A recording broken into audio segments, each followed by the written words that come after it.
నాకు ఆహారం ఇవ్వండి, లేదంటే మిమ్మల్ని శపిస్తాను. నాకు ఆహారం ఇవ్వండి, లేదంటే మిమ్మల్ని శపిస్తాను.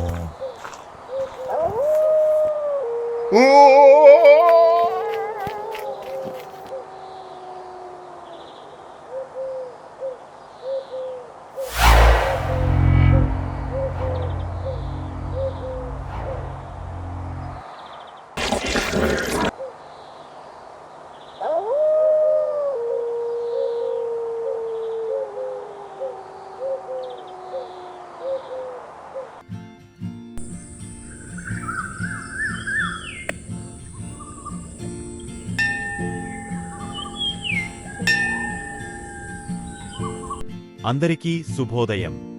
ఈరోజు సభను ఒక పాటతో ప్రారంభిద్దాం. నమస్కారం మహారాజా. మీనాక్షి అనే మహిళ మన కోసం పాట పాడటానికి వచ్చారు. సంతోషంగా ఉంది. ఆమెను సభలోకి ఆహ్వానించండి. నమస్కారం మహారాజా. నా పేరు మీనాక్షి. నేను చిన్నప్పటినుంచి సంగీతాన్ని నేర్చుకుంటున్నాను. ఈరోజు నేను నా పాటను మీ అందరితో పంచుకోవడానికి ఇక్కడికి వచ్చాను. మాకు ఆనందంగా ఉంది. ప్రారంభించండి.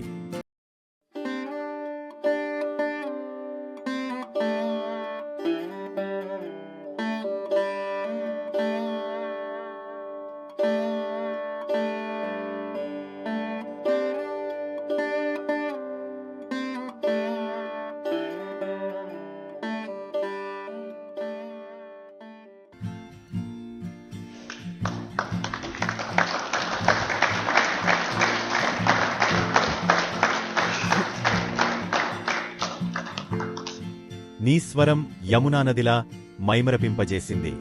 నీ మధురమైన స్వరం కోసం ఒక కానుక. దీన్ని స్వీకరించండి. ధన్యవాదాలు మహారాజా. చాలా ఆనందంగా ఉంది. మహారాజా, అడవిలో ఒక భూతం ఉంది. అవునా? నిజంగా చెబుతున్నావా? నిజం మహారాజా. అది నాకు ఆహారం ఇవ్వండి అని అంటోంది.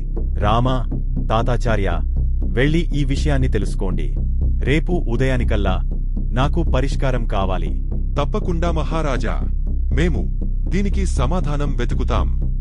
గురుజీ, భూతానికి తినిపించడానికి కొంత ఆహారం తీసుకురండి.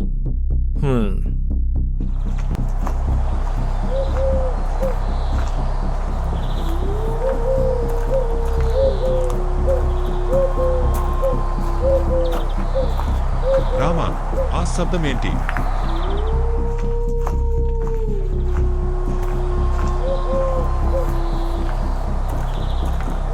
విచారించకండి గురుజీ. అది కేవలం ఒక తోడేలు మాత్రమే. మీ తెలివిని చూపించండి. భూతాలు కూడా దానికి భయపడతాయి.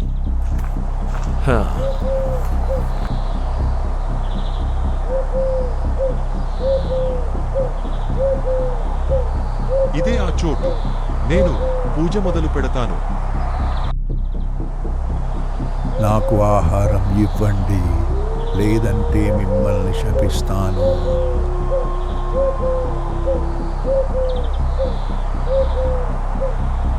నాకు ఆహారం ఇవ్వండి, లేదంటే మిమ్మల్ని శపిస్తాను.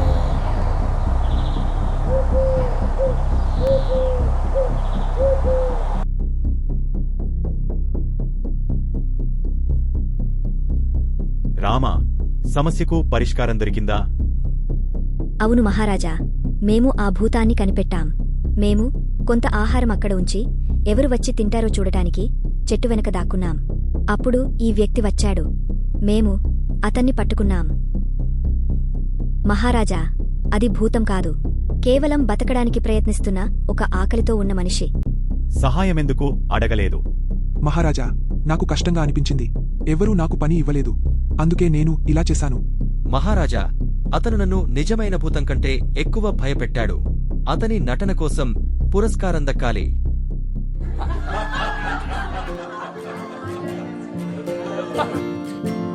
నీవు నీ తెలివిని తప్పుగా ఉపయోగించావు. నేటి నుండి తోటలో పని చెయ్యాలి. ఆహారం మరియు నివాసమివ్వబడుతుంది. ధన్యవాదాలు మహారాజా. నేను బాగా పనిచేస్తానని హామీ ఇస్తున్నాను. Like, share and subscribe our channel for more videos.